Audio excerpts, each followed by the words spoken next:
Bonjour à tous! Alors aujourd'hui j'espère que vous allez bien et je suis très contente de vous retrouver pour cette vidéo qui sera vraiment plus courte que d'habitude.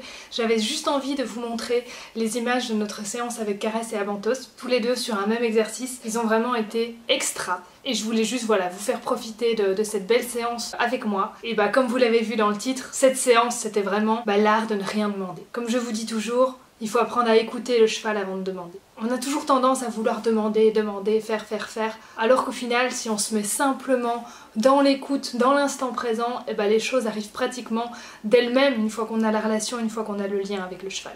Ici, j'avais commencé avec cet exercice très impressionnant de palette, avec autour des vagues. J'avais essayé de recréer des vagues avec une bâche au niveau du sol surélevée par endroits pour que le vent s'engouffre en dessous. Donc ça faisait beaucoup de bruit en plus. Et voilà, Caresse, on sait que les bâches c'était compliqué, maintenant ça va beaucoup mieux, et ce qui était très compliqué aussi c'était les palettes. Elle n'était pas très fan de monter sur les palettes au début, et donc là on combinait à la fois les palettes, à la fois la bâche, donc je m'attendais pas à grand chose, et puis surtout je m'étais dit si rien qu'elle vient vers la bâche, vers les palettes, qu'elle vient sentir, je serais déjà très contente. Et ça en fait elle l'a fait tout de suite, elle est tout de suite venue sentir. Et je voulais absolument pas lui mettre de pression, parce que souvent c'est la pression qu'on met au cheval qui le fait au final refuser, parce que la pression lui met un stress, mais une tension dans l'air, et du coup le cheval il se dit si c'est une tension comme ça autour de cet exercice, je préfère m'en éloigner. Et donc ici je me suis juste assise comme on voit au début sur les palettes, voilà, j'ai mis du confort, j'ai même pas mis spécialement de voix joyeuse, j'étais vraiment à l'étape encore d'avant, comme j'avais travaillé avec Abantos dans la vidéo où on avait passé sous un voile avec des franges qui brillaient. Et là c'était vraiment la même idée, rien qu'en fait mon intention de la faire passer dessus aurait été une pression. Et donc c'est pour ça que j'ai même pas mis de voix joyeuse pour essayer de l'attirer vers moi, j'ai vraiment mis juste du calme et vraiment un espèce de sentiment de plénitude quand j'étais au centre de ces palettes. Vraiment aucune pensée dans ma tête, rien que le fait de penser à la faire passer aurait pu faire une pression. Et là, à un moment donné, alors que j'allais retourner sur la palette pour me réinstaller un petit peu plus loin, hop, j'ai la jument qui m'a tout de suite suivi derrière. Elle a mis le pied sur la palette. J'étais très surprise tout à coup d'entendre du bruit derrière moi. Je me disais, elle me suit, elle vient avec moi. Alors que je n'avais formulé aucune demande, même moi je ne m'y attendais pas à ce qu'elle me suive. Et on voit en fait le pouvoir d'attraction. Juste le fait de se sentir bien à un endroit, de montrer au cheval qu'on y est bien, le cheval a envie de nous y rejoindre. Je vous dis toujours de mettre de la voix joyeuse, etc. pour attirer le cheval, mais là on est même un cran en dessous, c'est-à-dire que je ne mets même pas la voix, je ne formule même pas une demande pour lui dire viens me rejoindre, c'est super chouette, c'est juste que je ne fais que ressentir le fait d'être bien là au milieu. Et ensuite, surtout, tous les petits jeux qu'on a fait autour de cet exercice, je l'ai juste vraiment guidé par la pensée.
À un moment donné, on voit, elle est arrêtée sur les palettes. Je guide littéralement sa pensée à distance par mon énergie. Quand je mets une énergie joyeuse avec une voix un petit peu haute, hop, elle est dans la découverte, elle commence à sentir tout ce qui l'entoure.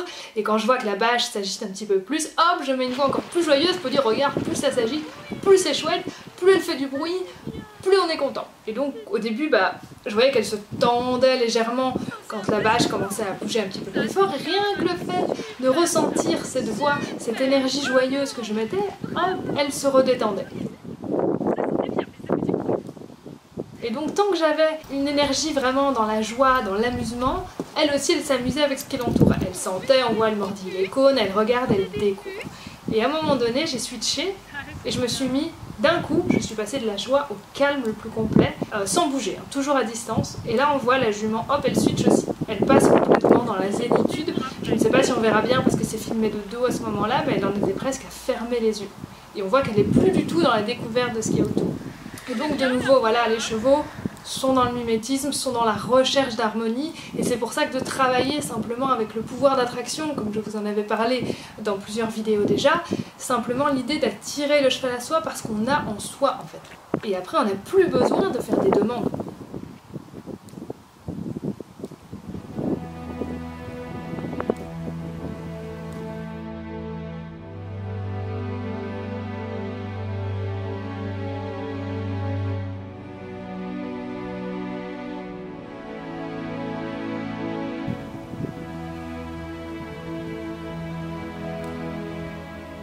Idem après avec le ballon, parce que j'ai vu qu'elle avait envie de pousser un petit peu avec son nez, de jouer un petit peu. J'ai vu qu'elle était très attirée par la bâche, plus on faisait des passages, plus je sentais qu'elle avait envie un petit peu d'aller mettre ses pieds dessus, d'aller découvrir. Je voyais qu'elle poussait par moments un petit peu les cônes qui étaient sous la bâche. Je sentais qu'elle avait envie d'aller un petit peu plus loin, un petit peu plus avant, et donc je dis il faut que je rajoute un élément dans l'exercice. Parce que là clairement elle me dit j'ai envie de faire autre chose en plus. Elle adorait clairement l'exercice, elle y allait toute seule, elle y retournait, mais elle avait envie de pousser plus avant la découverte. Et clairement, marcher sur la bâche ça aurait été très dangereux parce qu'il y avait plein de trucs en dessous, donc elle se serait tordu les pieds. Donc du coup j'ai ajouté le ballon. Je lui ai proposé de pousser le ballon sur les palettes pour dégager le passage. Et comme elle était très zen, qu'elle avait vraiment l'arrêt très facile sur les palettes, ça ne posait pas de problème parce qu'elle était vraiment pas pressée d'arriver au bout, elle était vraiment assez détendue pour qu'on puisse introduire ça, qu'on puisse boucher le chemin et qu'elle puisse prendre le temps voilà, de réfléchir et de pousser le ballon. Ce qu'elle a fait et ça a vraiment marché très bien. Et puis là pareil en fait, au début quand je lui montre le ballon avant de le mettre sur les palettes, rien que de mettre mon focus sur le ballon, de regarder le ballon sans rien demander, elle le poussait tout de suite et hop après je récompensais, mais de nouveau j'avais rien besoin de demander et cette séance c'est vraiment tout s'est fait sans demande de ma part, peine dépensée, parce que voilà pour la faire aller sur la palette au début je n'y avais même pas pensé. Oui, ça c'est un coup. Va bien, super macro, super. Carré son pouce. Attends, hop. Oui, super, pouce, super. Ça c'est bien. Ça c'est bien. Super. Pouce, oui. Super macro. Pouce, oui, oui. Refais. Pouce. Oui, super! Ça c'est bien! Ça c'était bon!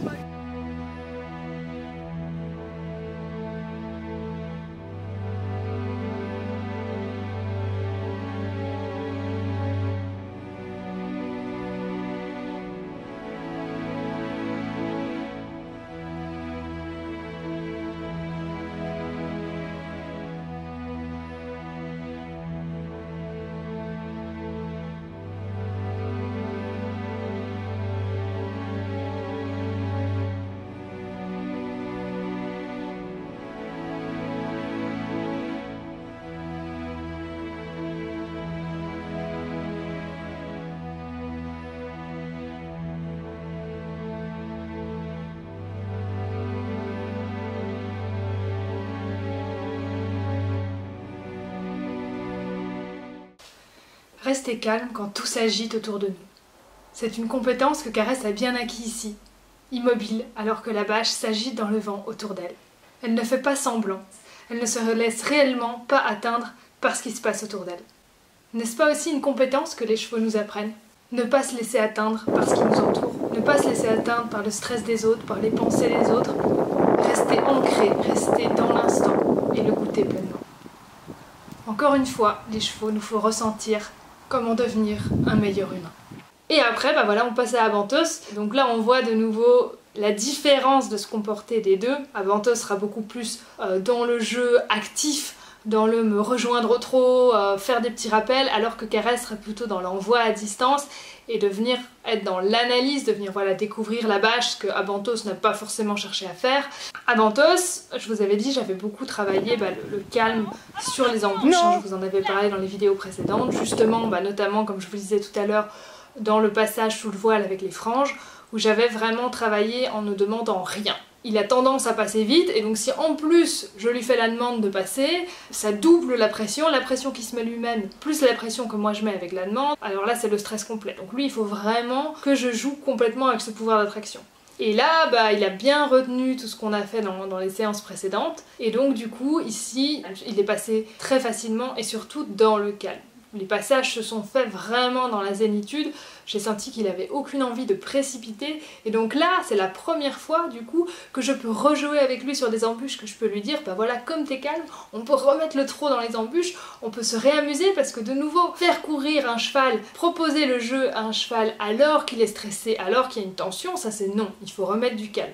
Par contre, proposer de courir, proposer de jouer à un cheval alors qu'il est complètement zen, ça, il n'y a pas de souci. Il faut que vous sentiez une excitation positive. Si vous sentez qu'il y a une excitation négative parce qu'il y a un stress derrière, là, il faut surtout pas proposer à votre cheval de trotter avec vous. Et donc là, bah voilà, on a pu littéralement s'amuser sur cette embûche et même après retourner dans le calme avec même quelques petits reculés.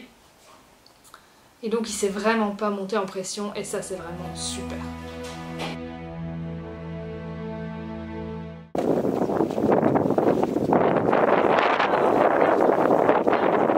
Viens Palette, viens.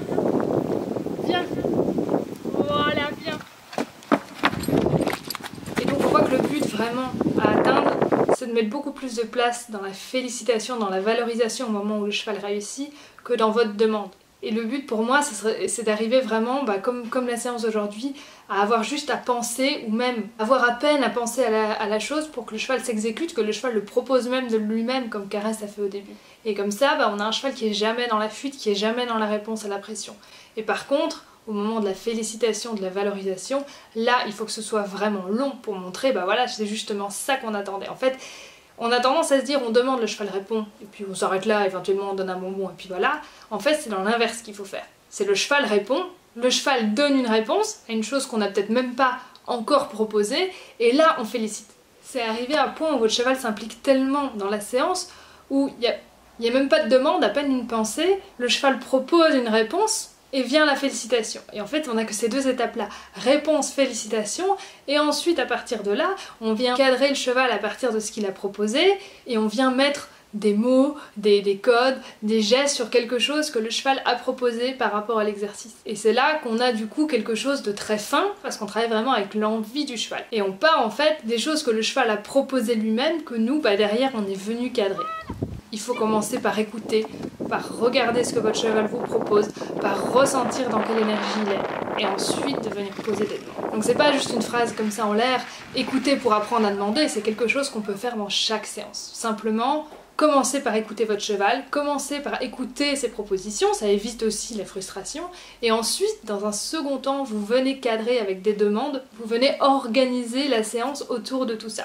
Par contre, si vous faites toute la séance en laissant votre cheval proposer sans jamais cadrer quoi que ce soit, sans jamais dire ça c'est bien, ça c'est moins bien, faudrait plutôt faire comme ça, avec des erreurs de timing où la félicitation vient pas au bon moment, vient pas au moment du bon geste du cheval, et que derrière vous ne réorganisez pas les demandes par rapport à ça, là c'est sûr que ça peut vite devenir le bordel. Donc faut pas que ça tourne à la cour de récré non plus, bien sûr, mais je trouve qu'on est beaucoup plus fin, beaucoup plus harmonieux, et qu'on a un cheval qui a beaucoup plus envie quand on part comme ça.